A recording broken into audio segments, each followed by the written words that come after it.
18, 13 стиха по 26.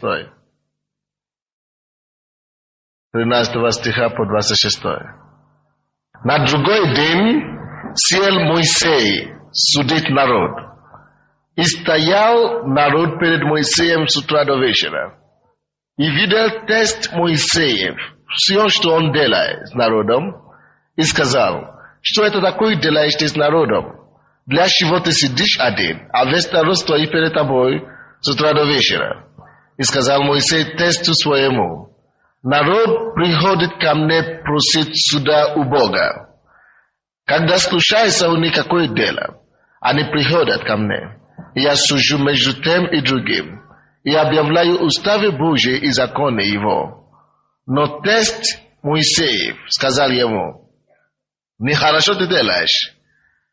Ты измучишь себя и народ сей, который с тобою, ибо слишком тяжело для тебя это дело. Ты один не можешь исправлять его. Итак, послушай слова мои. Я дам тебе совет, и будет с тобой Бог.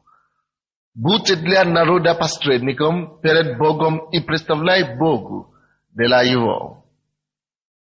Научай их уставам и законам Божьим, указывай им путь его, по которому они должны идти, и дела, которые они должны делать.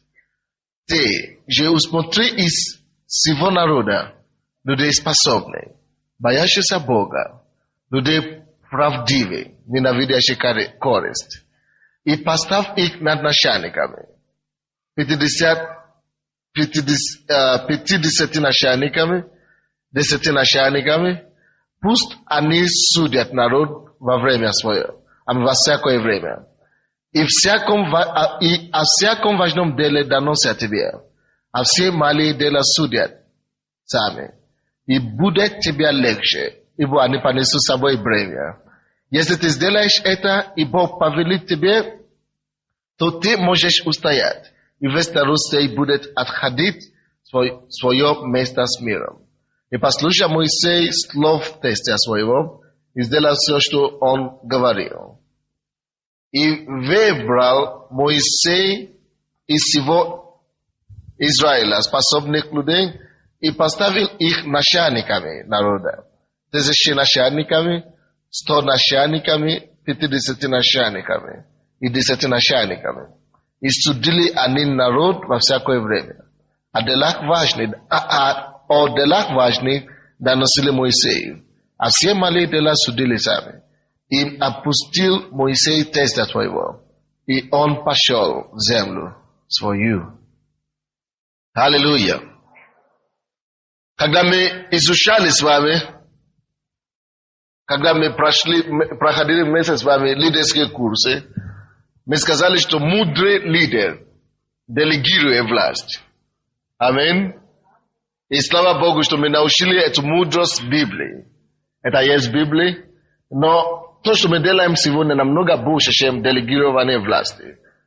Я не уверен, если у всех вас есть служение, или все вы лидеры служения, но мы верим, что вы имеете потенциал на то, чтобы быть лидером в этой церкви или в других церквях будущее.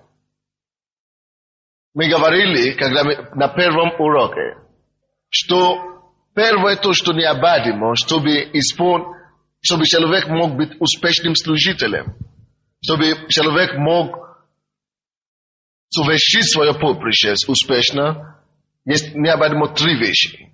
Вы помните? Вы должны знать. Во-первых, нужно что?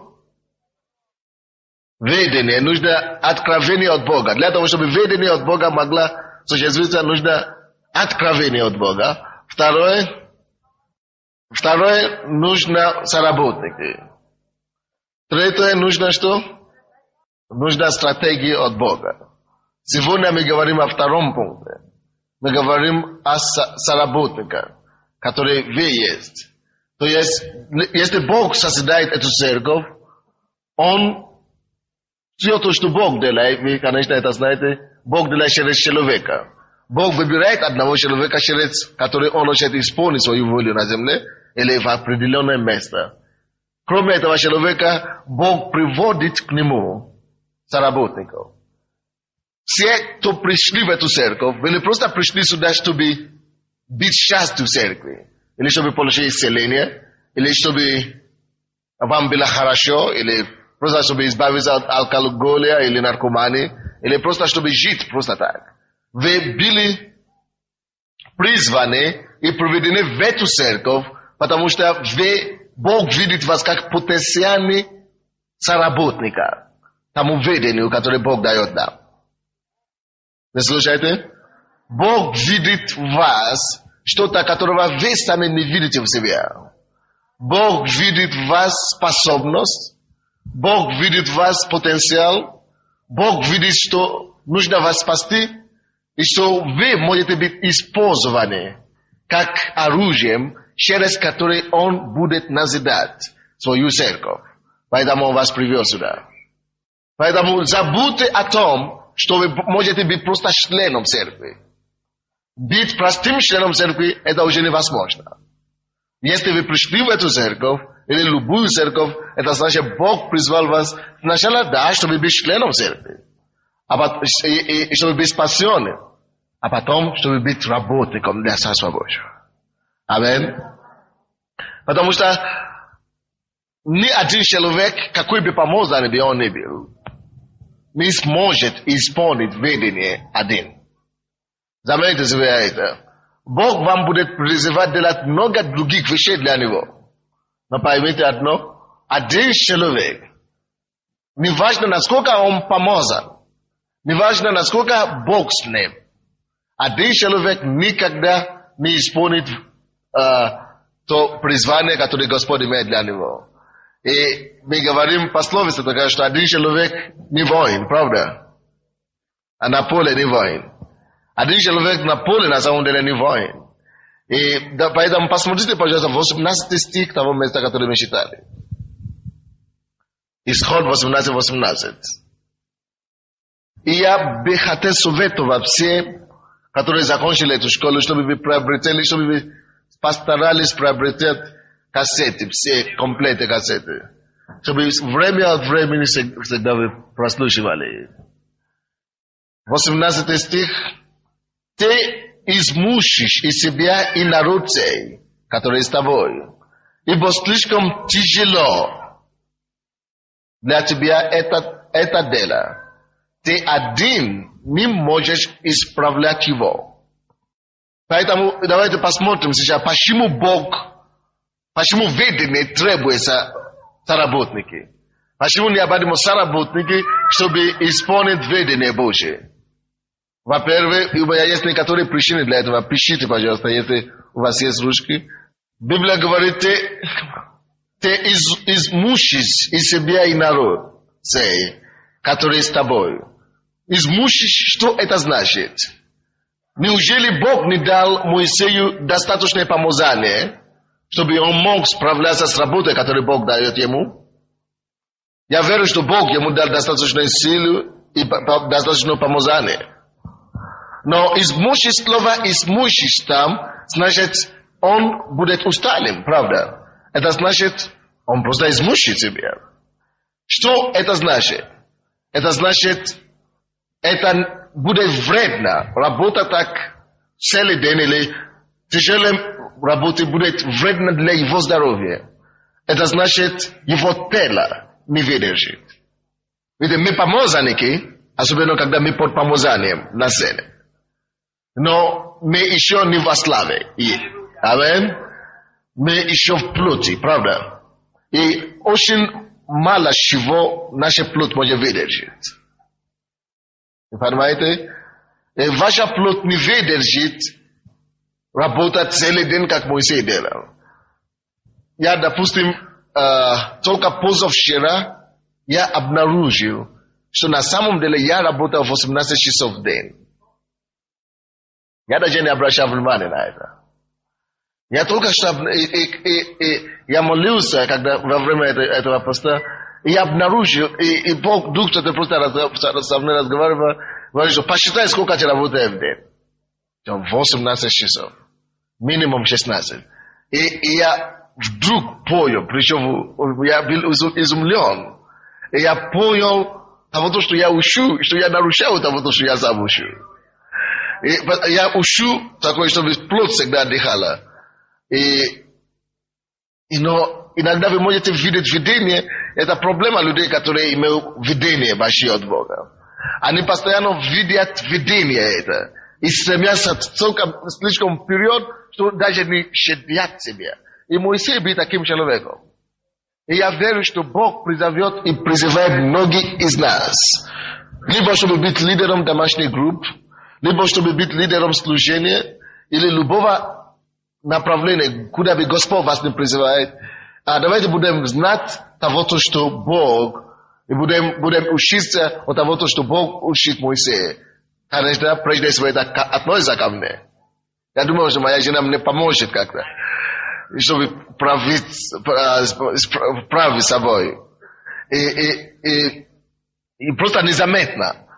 Но может быть незаметно, пока человек еще молодой. Но попозже ты можешь это чувствовать и видишь, изумишь себя, измучишь себя. Плоть не вечная.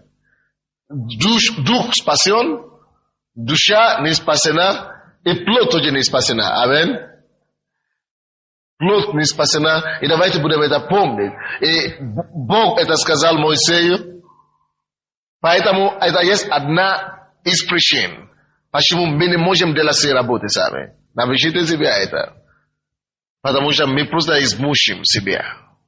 Плоть ограниченная, тело ограниченное. Так что нужно делегировать власть. Вторая причина, по которой почему нужно было делегировать власть Моисею. Это потому что все равно ты один не закончишь работу эту. Все равно.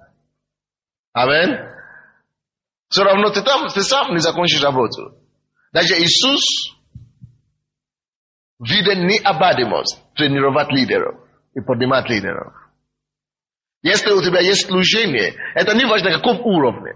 Это может быть на уровне мировой уровне, это может быть на уровне домашней группы, это может быть на уровне какое-то служение, это может быть на уровне семьи. Ключ к успеху в любом начинании для Бога, в любом труде, Божьем труде, это то, что у тебя есть слово от Бога, у тебя есть ведение от Бога, у тебя есть сильные лидеры, которые могут с тобой понести время. И вторая причина, это потому что один человек не закончит по-любому. Иисус видел нужду в том, что ему надо тренировать лидеров и делегировать власть, и он пошел, давайте откроем от Матфея, или первые, давайте от Луки. От Луки 10:1.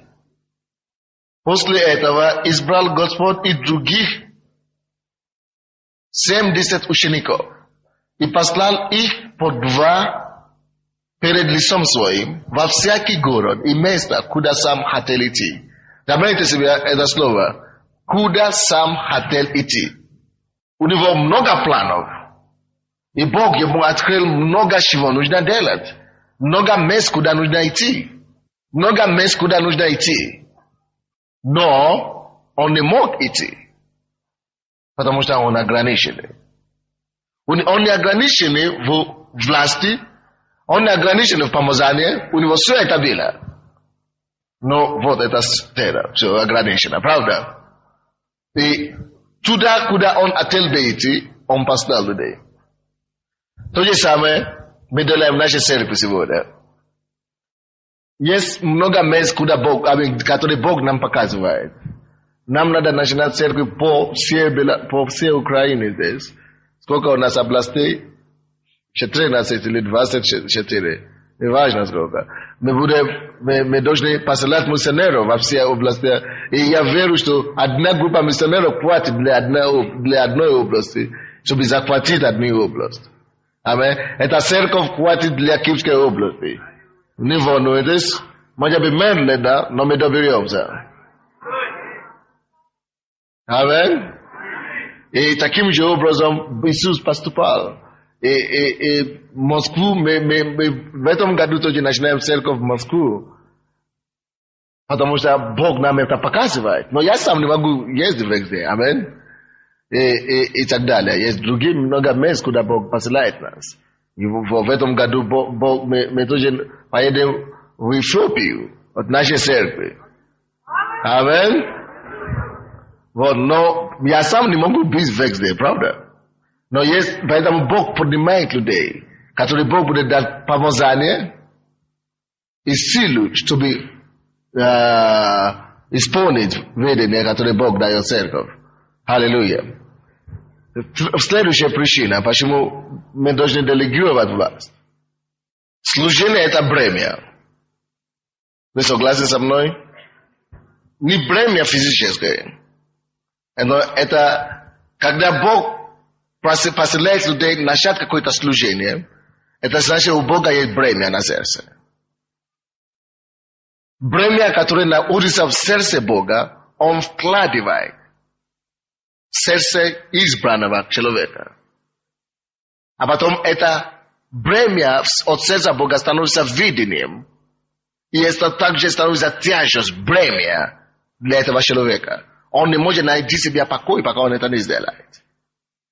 Поэтому вы видите очень много церквей, которые никогда не успешные и никогда не будут успешные. Они только мучают своих людей. Сегодня мучают своих людей. Сегодня они спасают 10 человек, завтра остается 2 человека только. А потом идут, стараются, опять спасают 10, опять все расходятся. Потому что очень многие церкви были начаты без видения от Бога, без бремя. Им только сказали, может быть, иди в нашу церковь, там. Хорошо, деньги есть, возьми деньги, пошел наша. Без слова от Бога. Видите, вы не можете себе представить то, что творится по всему миру. Многие начинают служение, не обязательно церковь, но церковь тоже. Некоторые начинают церковь или служение только потому, что им не нравится где-то быть. Я говорю, хорошо, я пойду начну тоже церковь. Как может быть благословение на такую церковь? Конечно, не может быть. Потому что все дело Божье должны родиться, но рождать у кого? У сердца Бога. А потом Бог это вкладывает в нас, в человека, кого Он избрал. Кто-то начинает служение, потому что он просто чувствует, что я способен. И он сам начинает это. Без рождения в Духе Бога. И они стараются, вроде бы они способны, но не получается. Что-то тут не то. И люди жалуются, и бунт расходятся, разделяют церковь, и уходят, и очень много каши там. И Бог говорит, так, Бог просто смотрит, они молятся, все делают. Но Бог ничего не говорит. Вроде бы Бога нету, вроде бы Бог глухой. Но Бог, конечно, будет глухим для тех, кого Он не делает это. Аминь. Библия говорит, что я создам церковь свою и врата ада. То есть только врата ада не одолеют, правда? Но врата ада не одолеют только то, что Он создает. Я создам церковь свою. Врата ада не одолеет. То есть врата ада не имеют власть только над той работой, которую Бог сам делает. Видите разницу?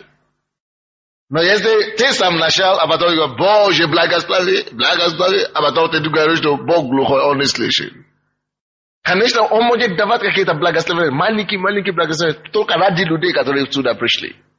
Но не будет такого результата впечатляющего.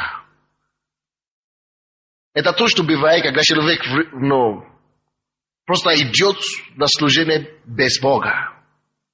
Аминь.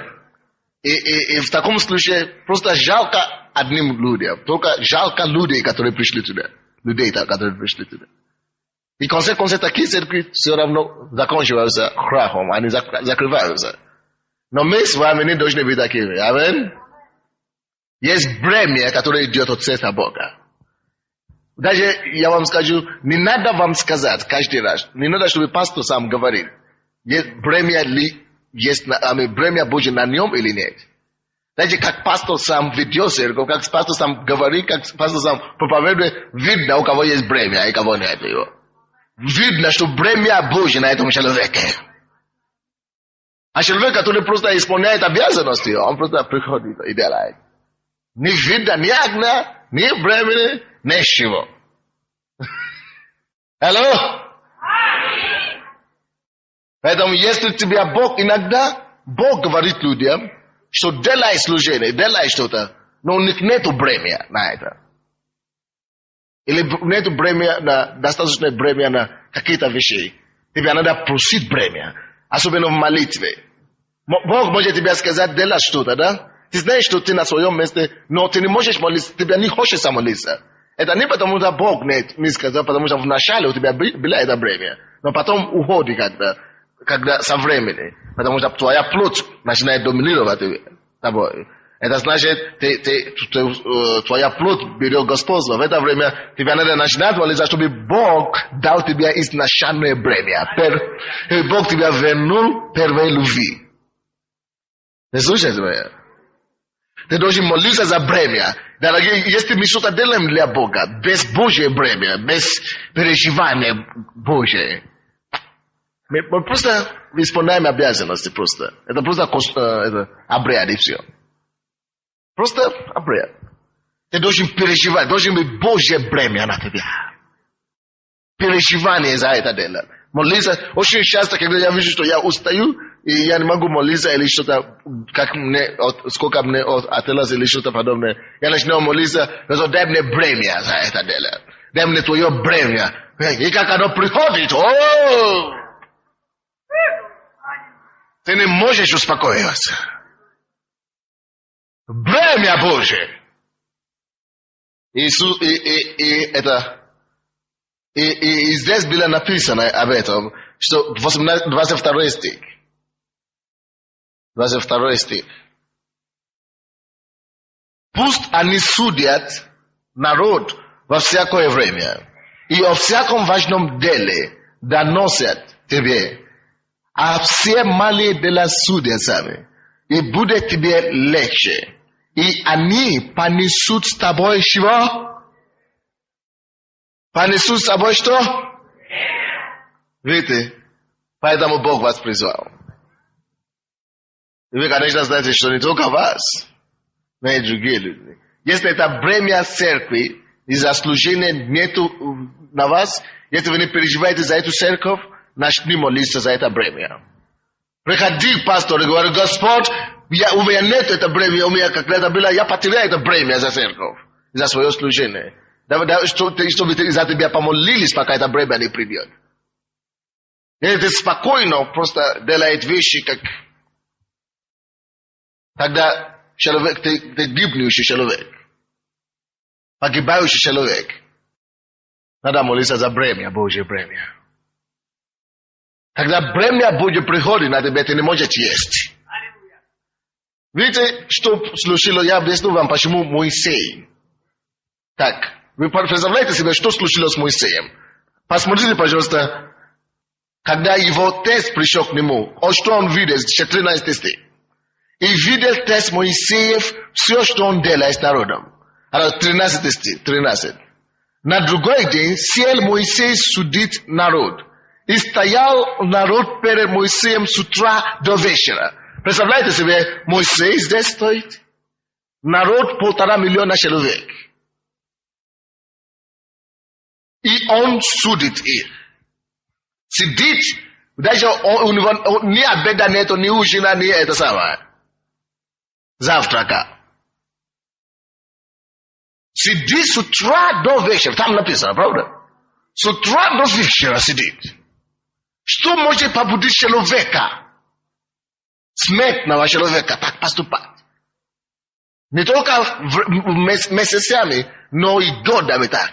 Потому что они там были 40 лет. Только Бог знает, через сколько этот тест пришел. Может быть, через 10 лет.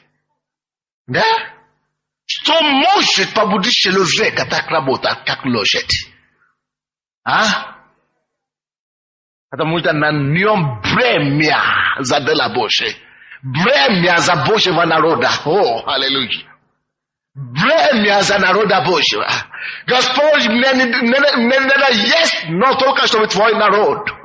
Господь, не надо гулять только, чтобы твой народ. Господь, не надо пасти твой овец, но только, чтобы твой народ. Только, чтобы твое дело. Без этого нет успеха. Ты будешь спать лишние часы. Если у тебя нету бремени от Господа. Что меня толкает работать 16 часов, 18 часов в сутки? Бремя. Только человеку, у кого нету бремени, он спокойно, его надо гонять, работать. Когда у тебя есть бремя за это служение. Когда ты знаешь, что это мандат от Бога. Тогда это бремя тебя не дает покой. Очень часто даже люди, которые были призваны Богом на служение, они начинают с бремени это от Бога. Когда они слышали первый раз, что служи Богу, они хорошо, все делали. А потом потеплело и похолодало. Не потеряй Божье бремя.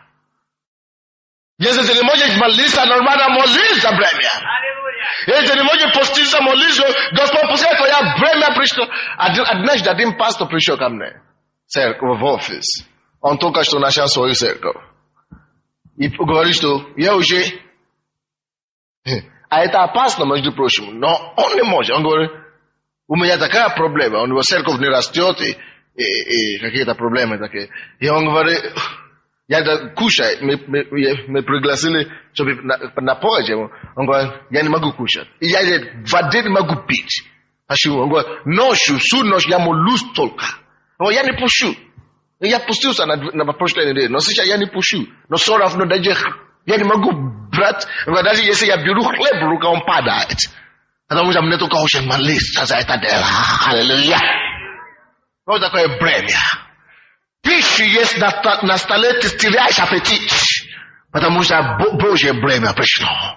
Очень молиться. Он говорит, хорошо, напиток попил. Он говорит, я пью сейчас не идет, без вкуса. Потому что Божье время пришло. Чтобы иметь успех на ниве Божьей. О, дорогие мои, если у тебя будет бремя за твои домашние группы, будет разница, я тебе обещаю.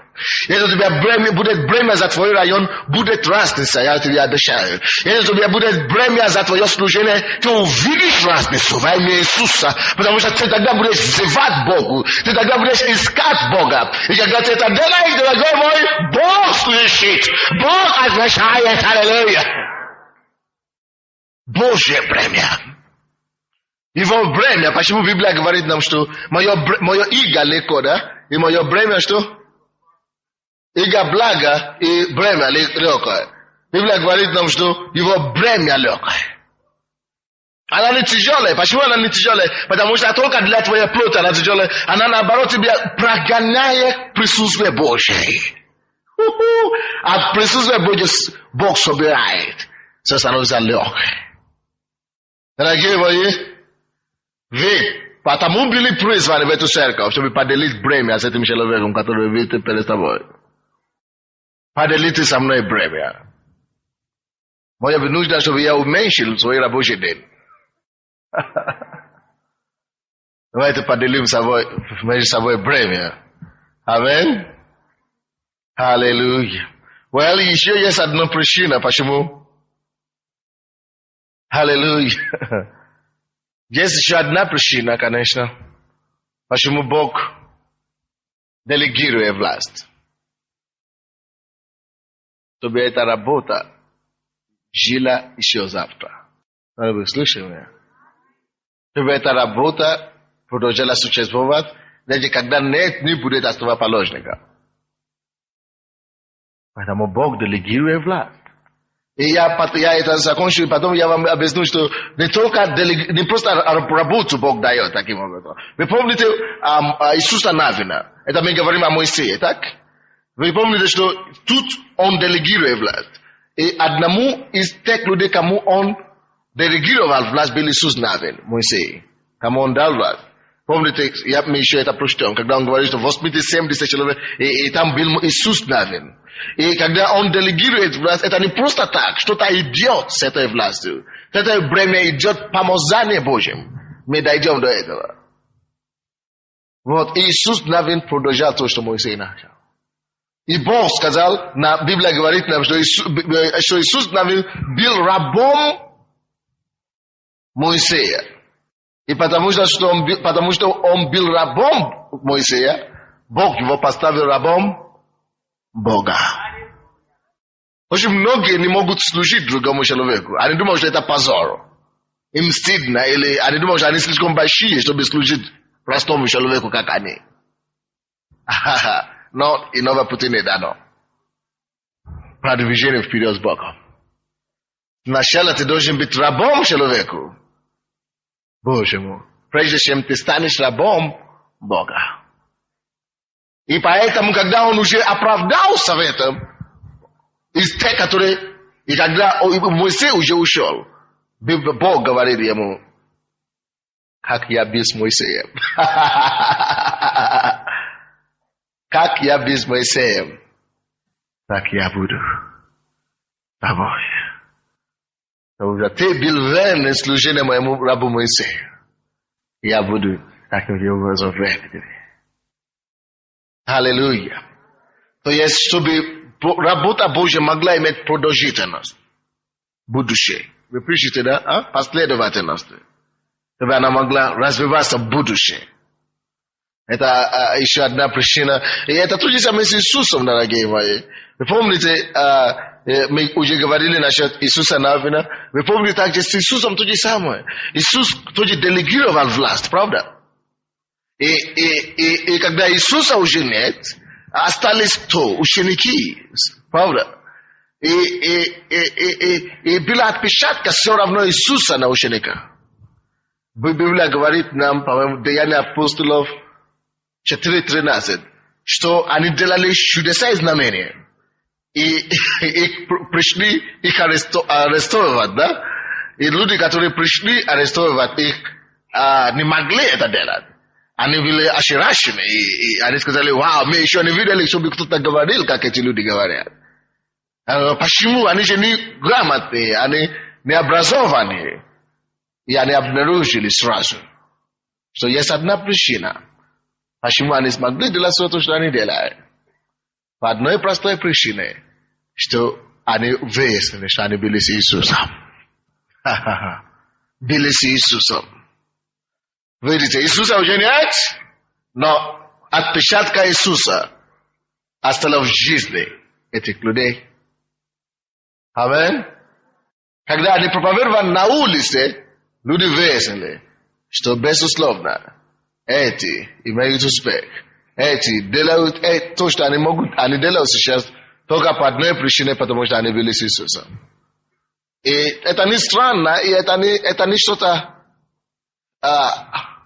аномальное или ненормальное, что-то, если вас увидят в городе и скажут, что вы из церкви слова веры. Это нормальная вещь. Потому что дух слова веры в вас, поэтому люди так говорят. Это не что-то ненормальное, когда вы говорите где-то, вы проповедуете, и люди видят дух пастора в вас. Это нормальная вещь. Потому что не подражание физически мы говорим. Мы говорим о помазании Духа Святого, о духу. Аминь. Дух это так должно быть. Оно должно быть на вас. Аминь. Вы подражаете меня, как я подражал Христа. Дух Христа должен быть во мне и в вас. Аминь. И это нормально. Не говори, что я ищу свое что-то помазание. Бог тебя поставил под Моисеем, Иисус говорит. Да, у тебя есть помазание. Тебя поставил там, чтобы ты мог получить. И мы можем даже посмотреть еще один факт такой, может быть, попозже, что Бог дает помазание именно таким образом. Он говорит, я возьму, Бог сказал, я возьму от того духа, который на тебе, на Моисея, и положу на них. И видите? То есть это нормально, когда с пастора или с лидера переходит помазание, который на его жизнь, на человека, который под ним. Это так оно должно быть, дорогие. Поэтому не смотри, не вдруг, когда ты начинаешь видеть себя, однажды какой-то брат подошел ко мне, он говорит, я видел себя во сне, я проповедую как, точно как ты. И в таком зале, это было, а его в будущем служение Бог ему показал. Но я видел, что это я, но поступки как ты. Как это объяснить?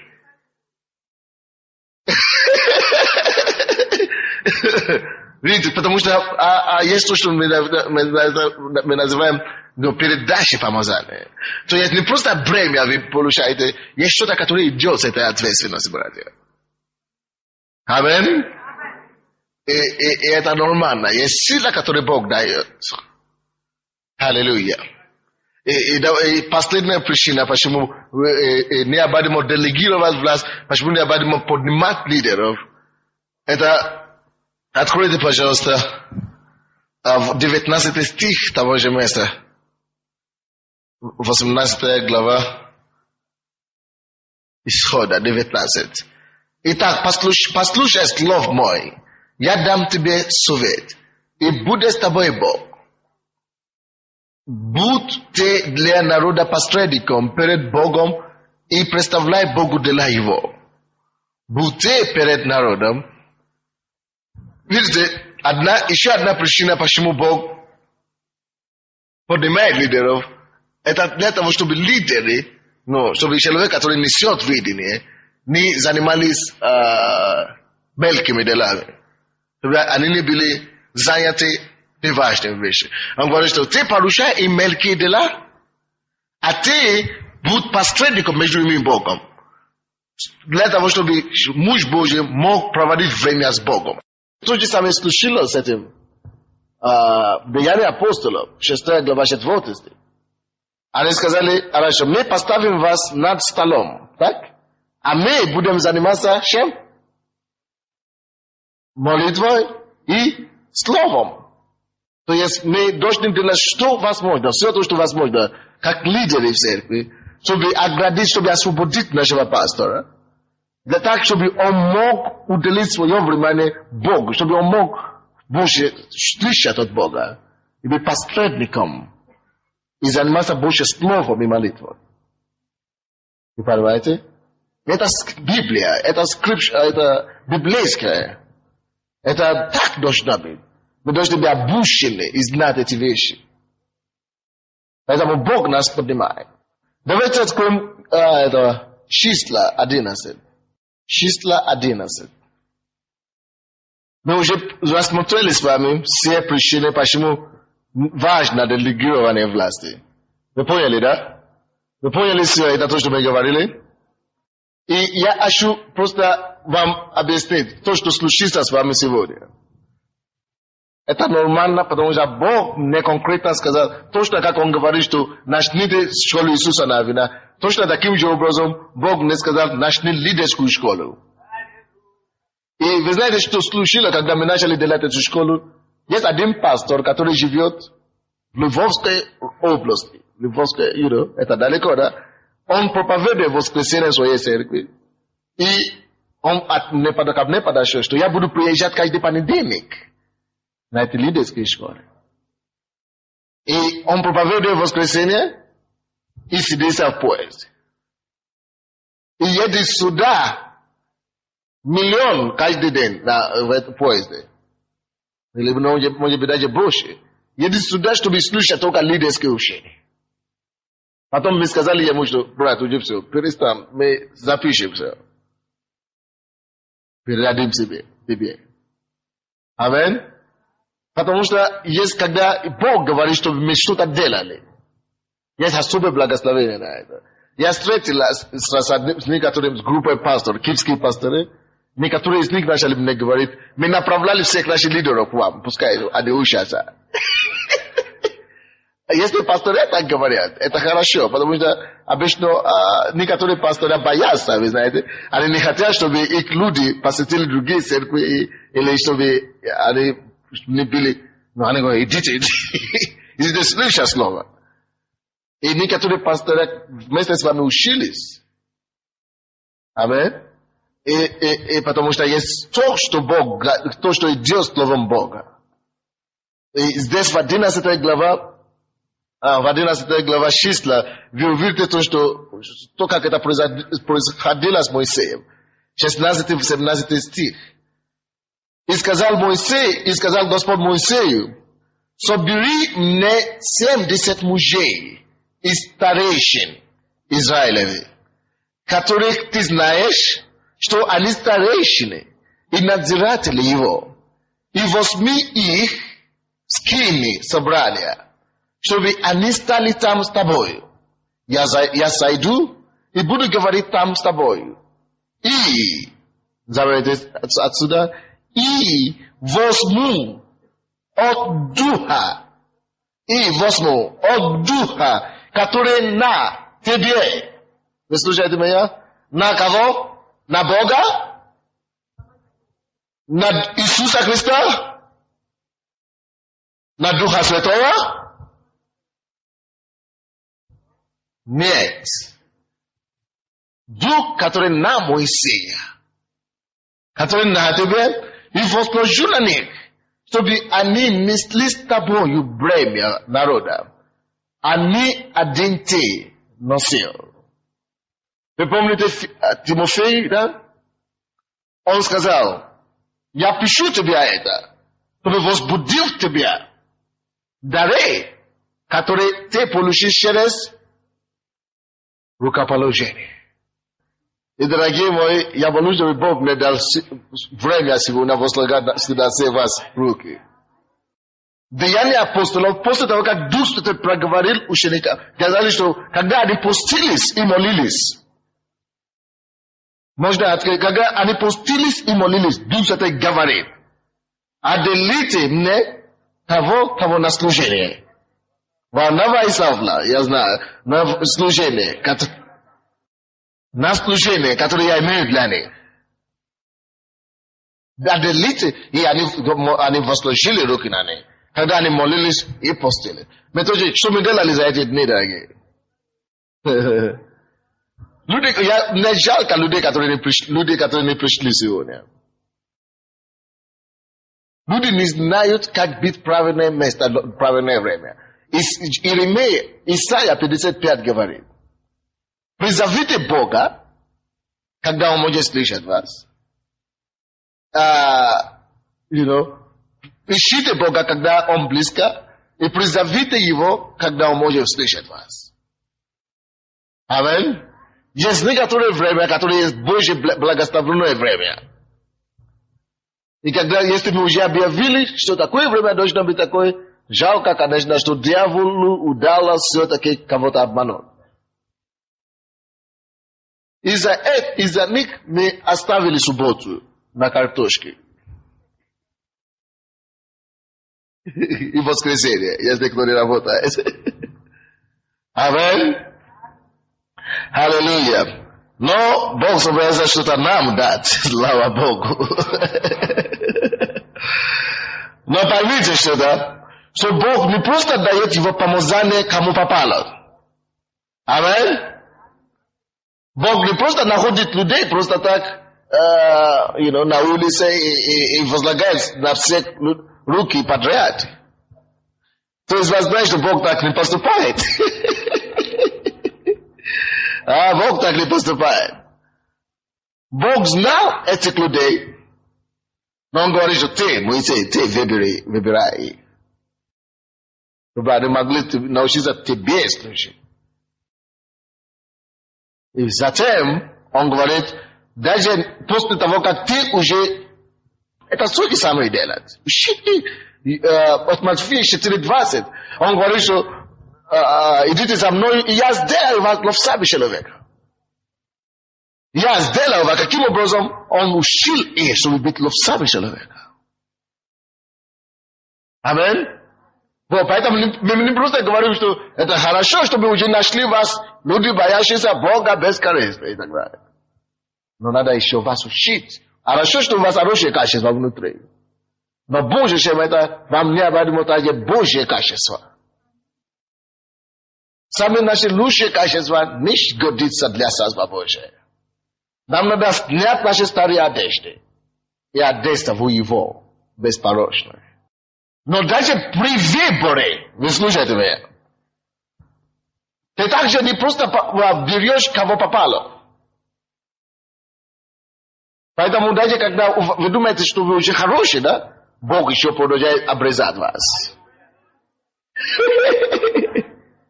Неужели я такой плохой? Потому что все это, как насколько ты плохой, все выявляется в испытаниях. Аллилуйя. Но все равно не просто выбирать, кого попало. Нужно выбрать людей, особенных людей. И у Иисуса то же самое. Иисус ходил несколько дней, чтобы выбрать его учеников. И Моисей тоже, здесь даже есть эти требования, которые необходимы. Посмотрите, Исход 18, 21 стих, мы будем смотреть на эти качества. Я хочу надеяться, что у вас есть эти все качества. Алло? Я не имею в виду, что вы уже приехали. Я имею в виду, что у вас есть, и они еще будут развиваться у вас. Аминь. Поэтому давайте посмотрим эти все качества, которые Бог смотрит, и Он уже видит за работника для служения. Первая способность, первое качество, это способность. Алло? Вы все еще здесь? Для того, чтобы Бог вас употреблял, Он уже способен ли вы вообще к чему-то. Если вы будете спать с утра до вечера, даже если вы самый лучший человек в церкви, святой, Бог вас не выберет. Способность, у вас должна быть способность. Если нам надо людей, которые умеют работать на компьютере, ты сказал, я хороший брат, но я никогда не работаю на компьютере. Это как недавно, мы делали объявление, одна сестра, хорошая сестра, подошла ко мне в офисе. И она сказала, я никогда не работала на компьютере, но я закончила курс. Я говорю, хорошо, но нам надо тех людей, которые имеют опыт в этом. Будьте благословенны. И мне стало ей жалко, как она выглядит. Просто по-человечески. И Бог мне говорит, я тебе поставил здесь пастором, не чтобы сочувствовать по-человеческому. Я тебе поставил здесь, чтобы мое дело могла быть сделано. Поэтому ты будешь говорить, что я хочу, что ты хочешь. Аллилуйя. Сестра, иди, все, спасибо. Видите, мне приходится делать некоторые вещи, которые для меня самому неудобно. Я сам бы так не поступал. Я так бы не кричал на людей или что-то делал. Но мне надо это делать. Потому что я не должен угодить тебе. Есть военачальник, которому мы должны угодить. Видите разницу? То, что ты начальник, еще не значит, что у тебя все хорошо. Что ты будешь всегда делать, как ты хочешь. В церковь Божию не как я хочу, а как он хочет. Я читал одну книжку, которую я передал одному из наших лидеров, чтобы прочитать. В должном порядке называется. Там написано, что приходят люди в церкви с хорошими намерениями, благими намерениями. И пасторы, потому что они хотят быть признанными, популярными, чтобы люди сказали, что у нас хороший пастор. Они начали давать людям высказываться. И демократичность, демократическое мнение, плурализм такой развивал в церкви. Потому что люди подходят к ним. Пастор, нужно так делать, нужно так делать, нужно так делать. А пастор тоже говорит, хорошо, молодец, вы решите, как нужно делать. И они говорят, они решают. Из-за этого Бог вынужден, но гнев Божий падает на этих людей из-за слабости пастора. Я вам объясню пример такой, который там было приведено. Там есть история такая в Библии, когда ковчег Божий нужно нести. Так? Нужно нести ковчег Божий. Бог сказал, только левиты могут нести ковчег. Так? А там какой-то парень, как его зовут? Да, Оза, он ревностный человек. Имеет способности, дорогие мои. Он видит, что ковчег Божий падает, пока священники несли его. И он говорит, о, падает. И он же поддерживает. И там он умер. Это всегда меня беспокоило. Почему Бог убил его? Но он же хотел делать что-то хорошее. Да. Но он приступил к грани Божьей. Кто-нибудь слышал меня сегодня? Приступил к грани. То есть, то же самое в Церкви Божьей. Пастор и как лидер, ты представитель Бога. Ты должен делать не то, что мне будет нравиться, или вам тем более, а то, что ему нравится. И есть некоторые решения. Допустим, раньше мне пришло каяться перед Юрием Ивановичем. Потому что я не хотел иметь дело с деньгами раньше в церкви. Я не хотел даже считать, я не хотел слышать, сколько мы собираем. Я только хотел, проповедовать людям и все. Я даже не хотел слышать, сколько мы собираем, сколько приходит. Если мне хватает, я могу дать. Можно так. Я даже не хотел лезть туда. Я сказал, Юра, ты всеми финансами будешь руководить. И он начал руководить. Такой энергичный тоже. А потом однажды, я даже еще не читал эту книгу тогда. Я просто отдал ему читать. И он посчитал, он говорит, все, я отказываюсь. Я почему? Вот я не буду. Я почему? Оказывается, что он обнаружил то, что я и даже еще тогда не обнаружил. Я знал, в принципе, что пастор должен это все делать. Но он просто не хотел. Иногда лидеры так делают. То, что им неудобно делать, они поручают. Они поручают кому-то это. И когда я читал эту книгу, мне пришло каяться перед Богом. Потому что есть некоторые вещи, которые я должен делать. Если я начинаю дать это кому-то, который вообще не квалифицирован к этому, это гнев Божий пускает в эту жизнь этого человека. Видите как? И очень важно, чтобы мы с вами знали, что то, что мы делаем, мы не просто делаем свои вещи. Что-то. Бог знает нас, и Он ставит на наши места. Я даже не знаю, почему я пошел эту дорогу. Но что-то. Вернемся. Хорошее первое качество – это способность. И на способности, как я дошел туда, я сам не понял. Но ничего. Серьезно, ничего, вернемся.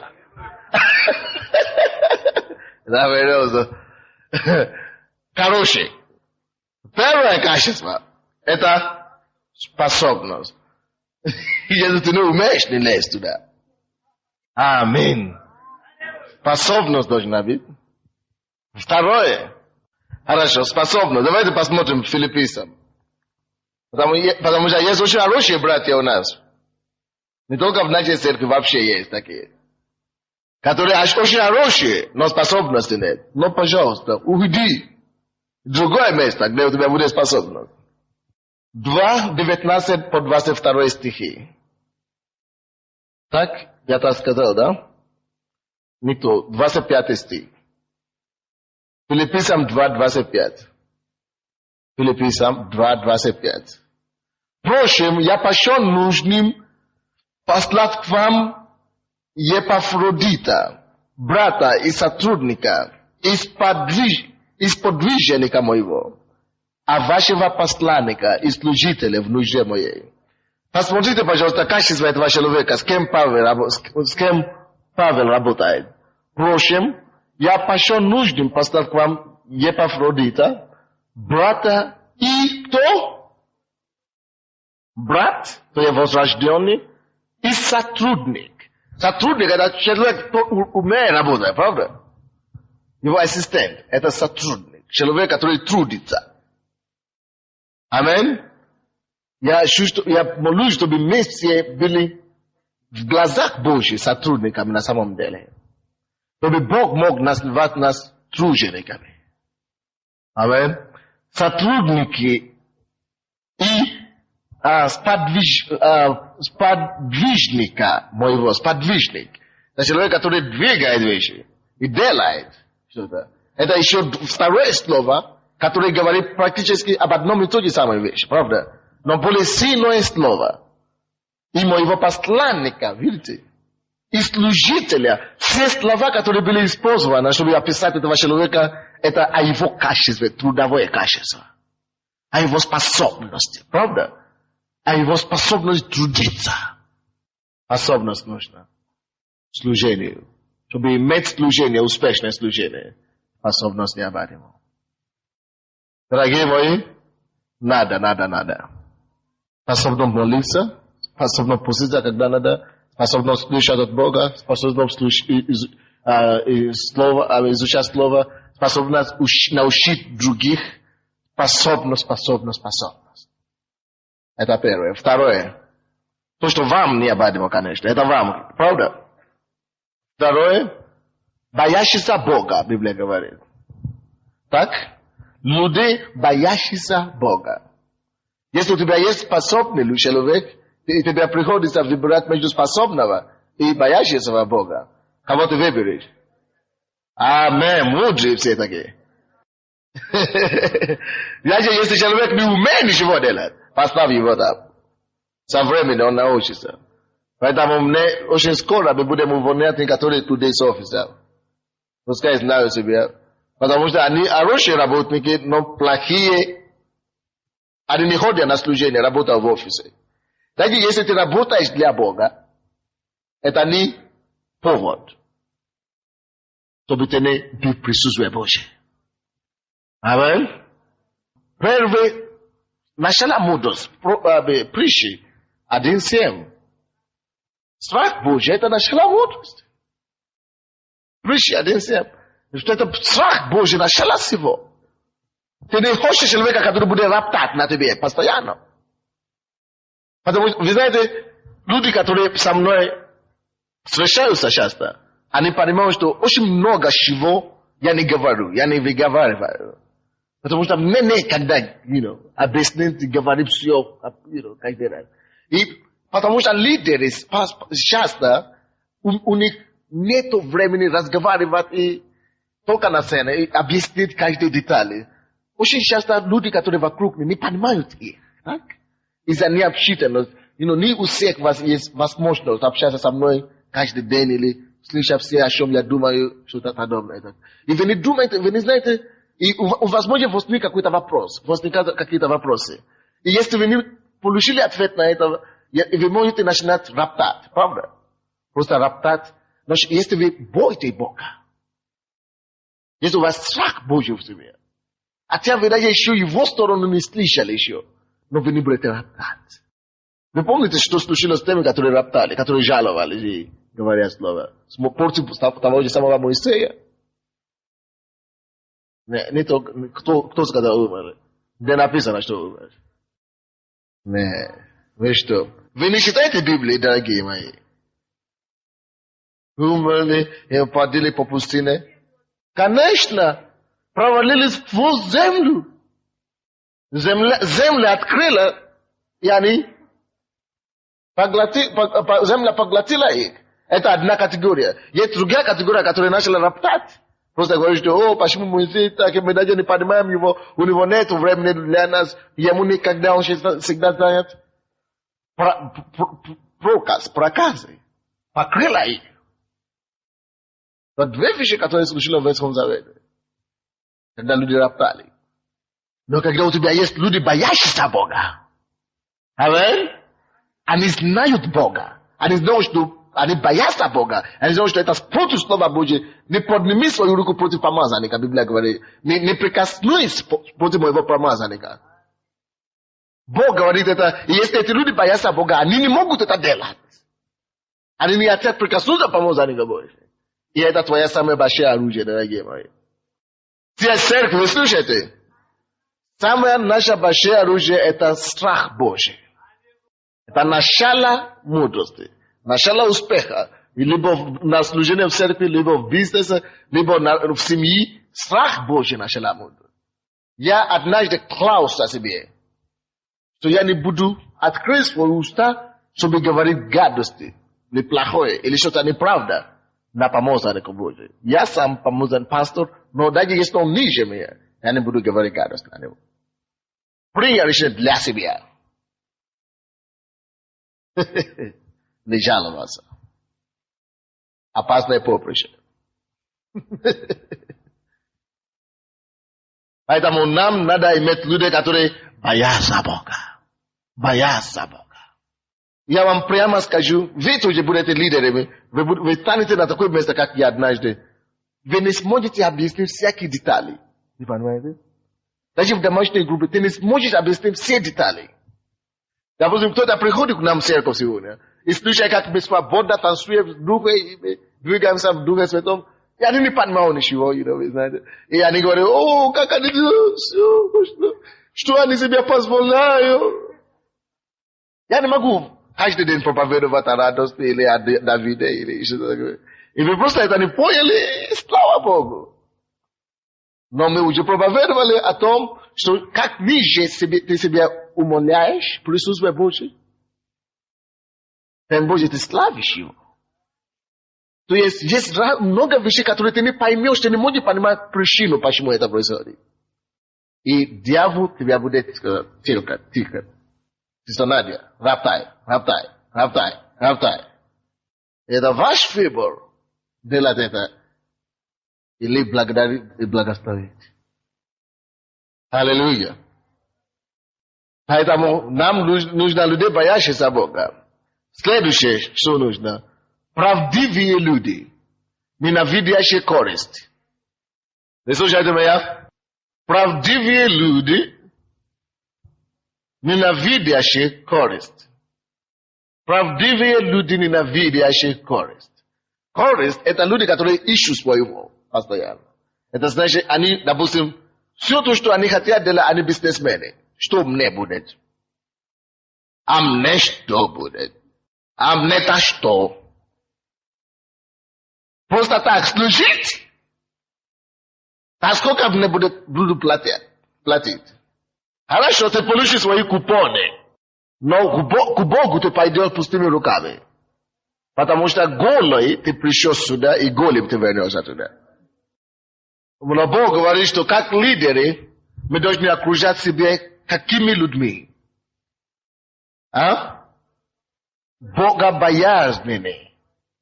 Не только богобоязненные, но тут мы говорим следующий пункт. Правдивые, бескорыстные, ненавидящие користь. Не просто бескорыстные. Видите, разница есть. Бескорыстный – это человек, который это не делает, не корыстный человек, бескорыстный сам, да? А ненавидящий користь – это значит человек, который этого не делает и ненавидит того, который это есть. Он сам не делает користь, и он сам ненавидит тех людей, которые приходят, чтобы свои делают.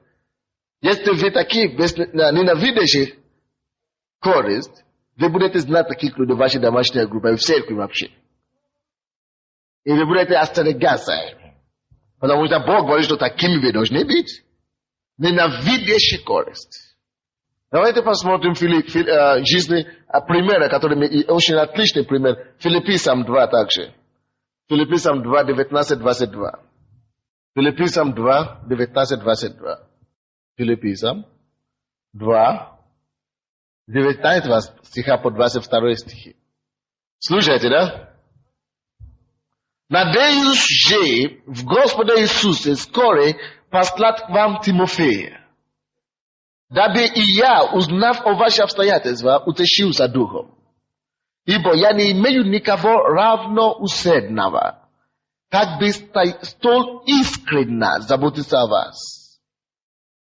Потому что все ищут своего, а не того, что угодно Иисусу Христу. А его верность вам известна, потому что он, как сын отцу, служил мне благовествованием. Все ищут своего. Дорогие мои, я вам скажу что-то.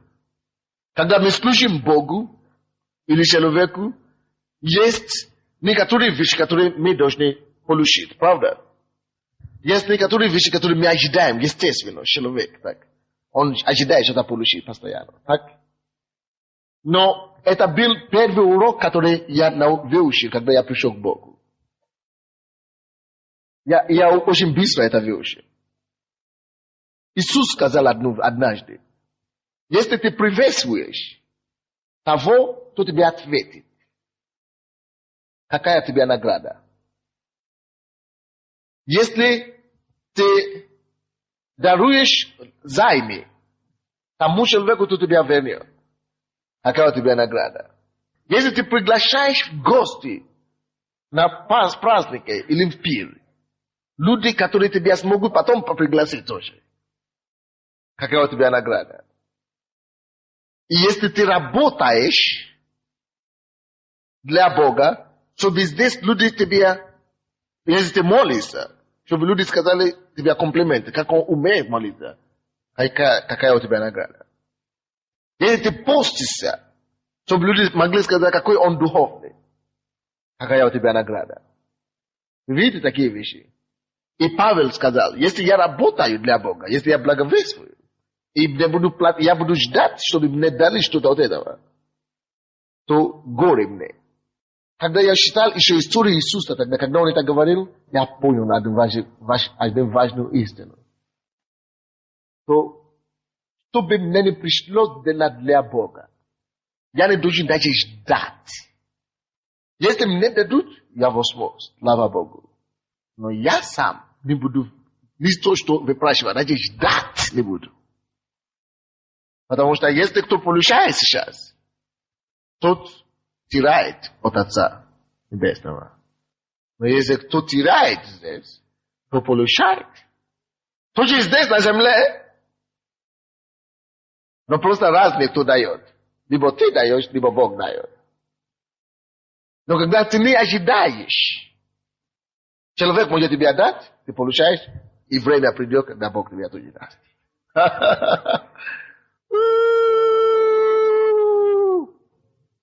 Но капитализм, есть что-то, которое на Западе называется американское Евангелие.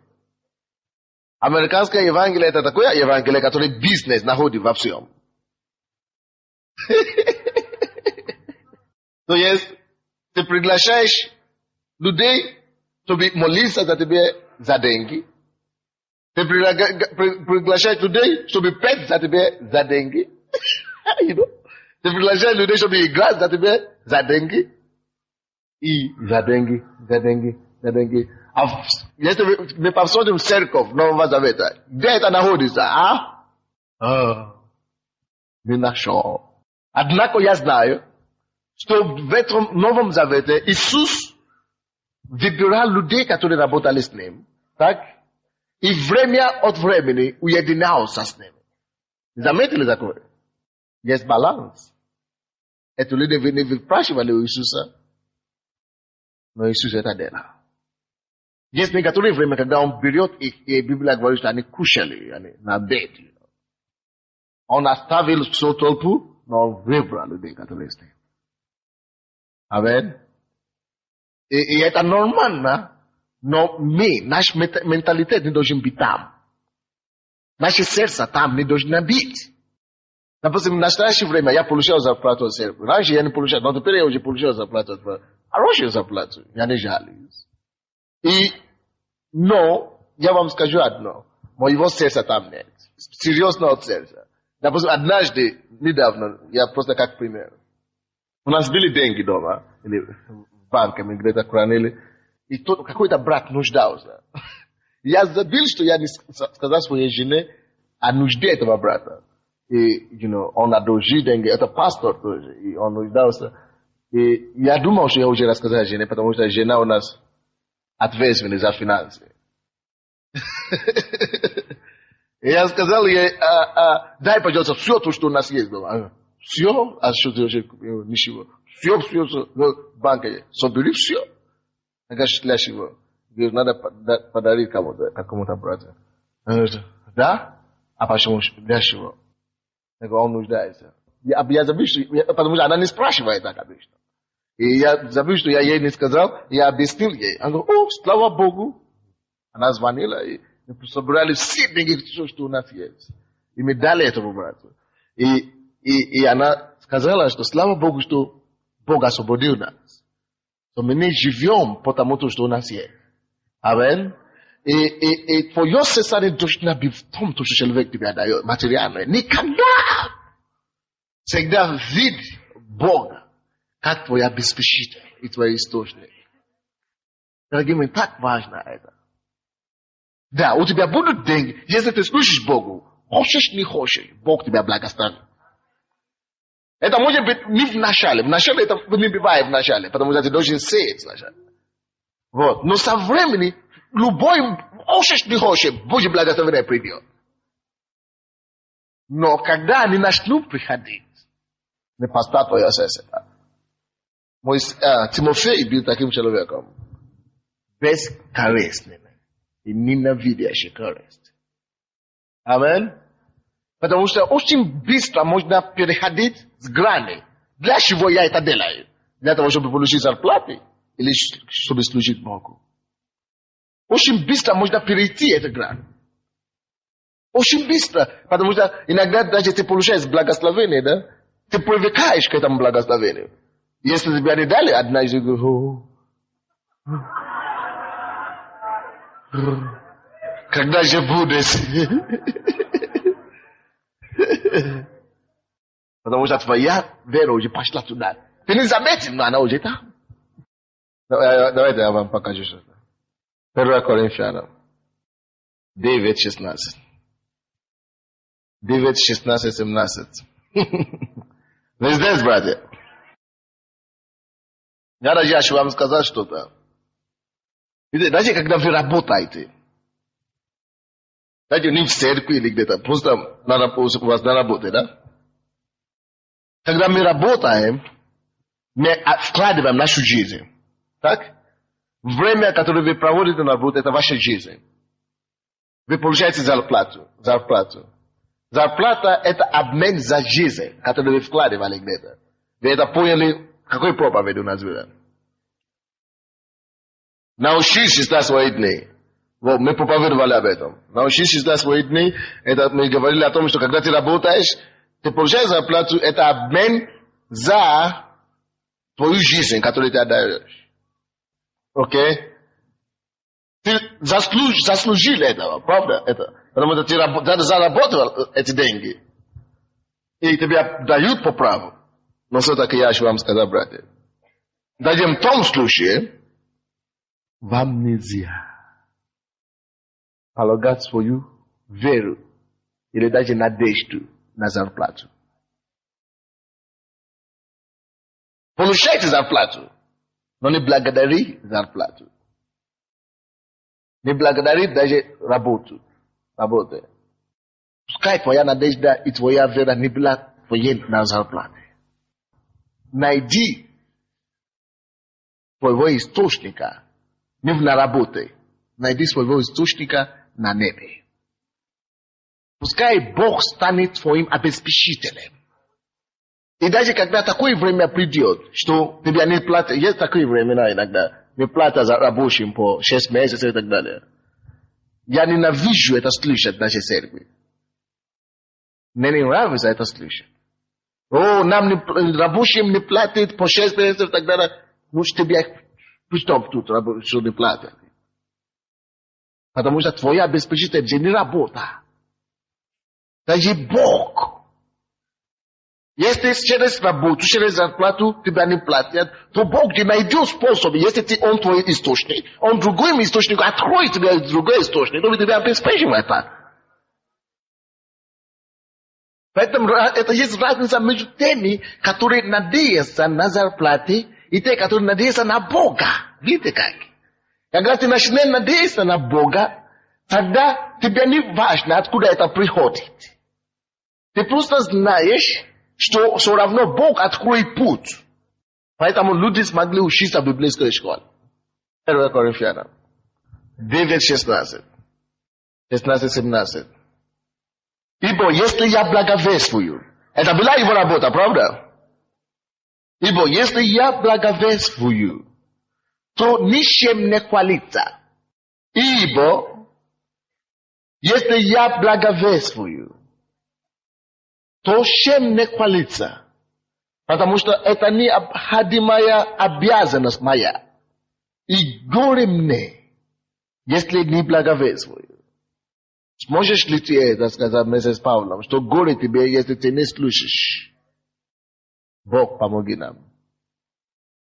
Чтобы быть искренними христианами еще раз. 17 стих. Ибо, если делаю это добровольно, то буду иметь награду. Если, в каком случае человек может иметь награду? Если делаю добровольно. Дальше. А если не добровольно, то исполняю только верное мне служение. Многим из вас было верное служение, правда? Да, верное служение. Ведь что вы делаете сегодня? Исполняете ли вы ваше служение? Или вы служите Богу? Исполняете ли вы служение, или вы служите? А? Служим. Я надеюсь, что это так. Человек говорит, что проклятие ему, горе ему, если он только исполняет. Если